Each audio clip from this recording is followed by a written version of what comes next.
Hello बच्चों, let's see this question. Let capital P and capital Q are points on the parabola y square equal to 4ax with vertex capital O such that OP is perpendicular to OQ and have length R1 and R2 respectively. Then the value of R1 power 4 by 3 into R2 power 4 by 3 upon R1 power 2 by 3 plus R2 power 2 by 3 is clear.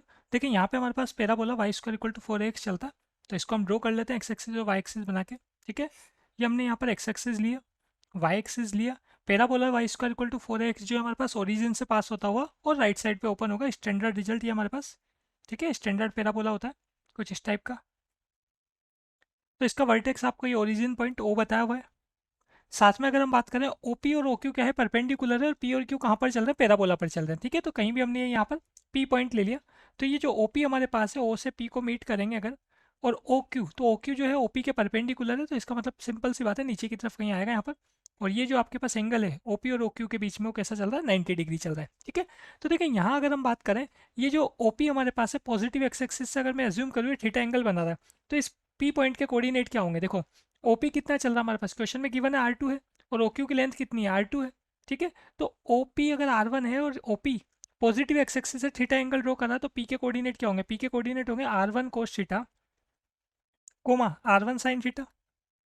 ठीक है, और ऐसे अगर हम बात करें ऊपर आपके पास ये थीटा एंगल चल रहा है, तो ये जो आपके पास ओ क्यू जो है पॉजिटिव एक्स एक्सिस से कितना एंगल ड्रॉ कर रहा होगा, ये आपके पास पॉजिटिव एक्स एक्सिस से यहाँ जो एंगल आपके पास बन रहा होगा ये होगा 90 minus theta.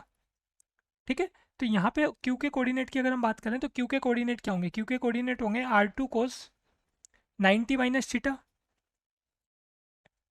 Comma R2 sine 90 minus theta. ठीक है, तो यहाँ पे अगर हम बात करें कोस 90 माइनस थीटा हमारे पास कितना होगा, साइन थीटा होगा, तो क्यू के कोऑर्डिनेट हो जाएंगे R2 साइन थीटा, और साइन 90 माइनस थीटा क्या होगा, कोस थीटा होगा, तो R2 कोस थीटा. ठीक है, अब देखो हम क्या करने वाले हैं यहाँ पर. सबसे पहले हम बात करें पी पॉइंट कहाँ पर है, पी पॉइंट जो हमारे पास है y square equal to 4ax parabola पर है, तो इसको सेटिस्फाई करेगा. ठीक है, तो हमने पुट कर दिया ये Y square equal to 4ax में. पैराबोला की जो इक्वेशन है चल रही Y square equal to 4ax, इसमें अगर पी पॉइंट से हम सेटिस्फाई कराएं तो वाई की जगह तो हम रखेंगे R1 साइन थीटा, तो R1 square sine square theta equal to में आएगा हमारे पास 4a. एक्स की जगह क्या आ जाएगा, एक्स की जगह आ जाएगा R1 कोस थीटा. ठीक है, यहाँ पे बोथ साइड इसको हम सोल्व कर लेते हैं, देख लेते हैं कैसा बनेगा हमारे पास ये इक्वेशन. यहाँ से अगर हम बात करें, देखो एक R1 तो कैंसिल हो जाएगा हमारे पास. ठीक है, और साथ में अगर हम बात करें यहाँ, तो हमने क्या किया, बोथ साइड स्क्वायर कर दिया, तो बोथ साइड स्क्वायर करेंगे तो R1 पावर 4 हो जाएगा हमारे पास. ठीक है, बोथ साइड हमने पहले तो एक R1 से R1 कैंसिल हो गया, ये यहाँ पे R1 और यहाँ पर R1 की पावर 1 रह गया. अब होल स्क्वायर करेंगे बोथ साइड, तो यहाँ R1 स्क्वायर हो जाएगा, साइन स्क्वायर थीटा का स्क्वायर करेंगे तो साइन थीटा पर 4 पावर हो जाएगा हमारे पास. RHS में बात करें तो 16a स्क्वायर कोस स्क्वायर थीटा हो जाएगा हमारे पास. ठीक है, अब इसके बाद हम क्या करते हैं, ये तो हमने पी पॉइंट से सेटिस्फाई करा, अब क्यू पॉइंट से सेटिस्फाई कराते हैं किसको, Y square equal to 4ax को, क्योंकि क्यू पॉइंट भी किस पे लाई कर रहा है, पैराबोला पे लाई कर रहा है.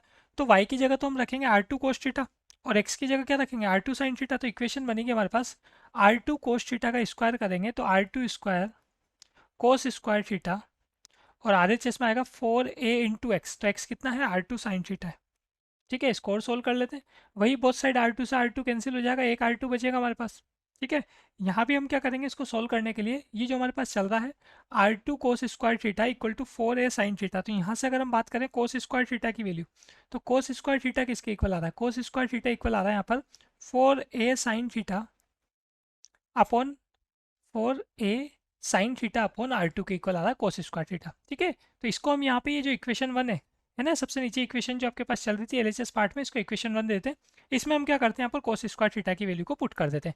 तो एलएचएस में क्या चल रहा है, देखो इक्वेशन 1 में ये लिखा हमने यहाँ पर फ्रॉम इक्वेशन 1, इक्वेशन 1 के एलएचएस में हमारे पास चल रहा है यहाँ पर R1 square sine power 4 theta, RHS में बात करें तो 16a स्क्वायर, और साथ में कोस स्क्वायर थीटा की वैल्यू वो है हमारे पास 4a sine theta upon R2. Clear, तो यहाँ से और अगर आप इसको सोल्व करोगे, LHS में साइन पावर 4 थीटा चल रहा है और RHS में साइन थीटा, तो एक पावर कैंसिल हो जाएगी, तो साइन क्यूब थीटा रह जाएगा हमारे पास यहाँ पर. ठीक है, RHS में बात करें 16 इंटू 4 करेंगे तो 64, ए स्क्वायर इंटू ए करेंगे तो हमारे पास यहाँ पर ए क्यूब हो जाएगा ये,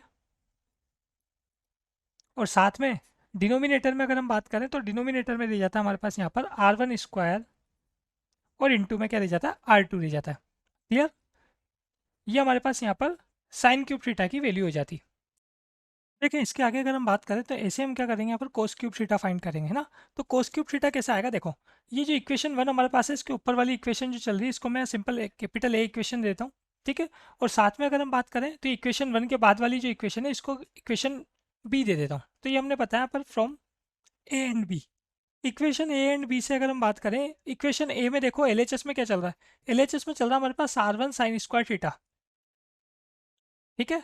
और आरएचएस में बात करें तो 4a जो हमारे पास है, इस 4a की वैल्यू मैं b से रख रहा हूँ। इक्वेशन बी से 4a की वैल्यू क्या आ रही है, 4a की वैल्यू आ रही है R2 cos square theta upon sine theta, ठीक है। और साथ में 4a के साथ क्या मल्टीप्लाई हो रहा है, 4a के साथ कोस थीटा मल्टीप्लाई हो रहा है इक्वेशन ए में। क्लियर। अब यहाँ से आगे अगर हम कंटिन्यू करेंगे इस इक्वेशन को, तो देखिए हमारे पास क्या बन जाएगा, आरएचएस में कोस क्यूब थीटा बन रहा है। अब आरएचएस में जो कोस क्यूब थीटा बन रहा है वो किसके इक्वल आ रहा है देख लेते हैं हम। तो cos cube theta equal to, ठीक है, साइन क्यूब थीटा बनेगा, एक तो एलएचएस में हमारे पास साइन थीटा एलएचएस में मल्टीप्लाई होगा तो, और साथ में R1 अपॉन R2 बनेगा, तो R1 upon R2 sine cube theta, ठीक है। तो कोस क्यूब थीटा की वैल्यू क्या हो जाती है देख लें, साइन क्यूब थीटा की जो वैल्यू हमारे पास है 64a³ upon R1 square into R2। अगर इसको मैं साइन क्यूब थीटा की जगह पुट कर दूंगा तो कोस क्यूब थीटा की वैल्यू क्या बन रही है हमारे पास, यहाँ पर देख लेते हैं। एक R1 से एक R1 कैंसिल हो जाएगा, तो डिनोमिनेटर में क्या रहेगा, R1 रहेगा, ठीक है। साथ में डिनोमिनेटर में एक R2 है और साइन क्यूब थीटा की वैल्यू में भी एक R2 है, तो इसका मतलब R2 स्क्वायर हो जाएगा। डिनोमिनेटर में एक R1 रहा और R2 स्क्वायर रहा, ठीक है। कोस क्यूब थीटा की हम बात कर रहे हैं। अब साथ में देखें आप, आपने साइन क्यूब थीटा की जगह वैल्यू पुट की है, तो 64a³ भी तो आपके पास चल रहा है, तो यहाँ 64a³ आ जाएगा आपके पास ऊपर की तरफ। क्लियर। तो यहाँ जो वैल्यू हमारे पास आ रही है कोस क्यूब थीटा की, ये बन रही है 64a³ upon R1 R2 square. आपने क्या किया है, साइन क्यूब थीटा की वैल्यू पुट की है ये यहाँ से, ठीक है। 64a³ upon R1 square R2 put करेंगे तो अब देखें आपके पास साइन क्यूब थीटा आ चुका है, कोस क्यूब थीटा आ चुका है, ठीक है। तो यहाँ से हम क्या करते हैं, साइन स्क्वायर और कोस स्क्वायर की वैल्यू निकालते हैं और फिर क्या करेंगे, इनको सम करके 1 के इक्वल रखेंगे, ठीक है। तो सबसे पहले ये जो साइन क्यूब थीटा हमारे पास आया था, इसमें हम क्या करते हैं 2/3 पावर ले लेते हैं। हमको अगर साइन स्क्वायर थीटा चाहिए तो 2/3 पावर लेंगे तो क्या क्या बनेगा देखते हैं। देखो एलएचएस में हमारे पास साइन स्क्वायर थीटा, आरएचएस में बात करें 64 पर हम क्या करने वाले हैं, 64 पर हम पावर लेने वाले हैं 2/3। तो 2/3 का मतलब हो गया, अगर आप 1/3 पावर लोगे तो 64 कितना बन जाएगा, 1/3 पावर पे 64 बन जाएगा 4, और उस पर स्क्वायर लगाओगे तो कितना हो जाएगा 16, मतलब 16 आएगा, ठीक है। ए पावर 3 पर अगर मैं 2/3 पावर लूँगा तो ए स्क्वायर आ जाएगा हमारे पास। क्लियर। R1 स्क्वायर पर अगर हम 2/3 पावर लेंगे तो R1 की पावर 4/3 हो जाएगा, और R2 पे अगर हम 2/3 पावर लेंगे तो R2 पावर सिंपल 2/3 ही रहेगा हमारे पास। क्लियर। ये तो बात हो गई साइन स्क्वायर थीटा की। एंड कोस स्क्वायर थीटा कहाँ से, ये कोस क्यूब थीटा वाली जो वैल्यू आई है 64a³ upon R1 R2 square से फाइंड करें तो हमारे पास वही 2/3 पावर लेने वाले हैं बोथ साइड। तो कोस क्यूब थीटा तो कोस स्क्वायर थीटा बनेगा, 64 पर 2/3 पावर अभी समझा हमने 16 आया था, a³ पर 2/3 पावर मतलब a स्क्वायर रहेगा, R1 पर 2/3 पावर तो R1 पावर 2/3, और R2 स्क्वायर पर 2/3 पावर लोगे तो R2 की पावर 4/3 हमारे पास बनेगा यहाँ पर। क्लियर। अब इसके आगे देखो साइन स्क्वायर थीटा हमारे पास आ गया, कोस स्क्वायर थीटा हमारे पास आ गया, तो हम क्या करते हैं इन दोनों के स्क्वायर का सम को 1 रख देते हैं। जानते हैं हम result, sine square theta plus cos square theta equal to क्या होता है हमारे पास 1 हुआ करता है। क्लियर।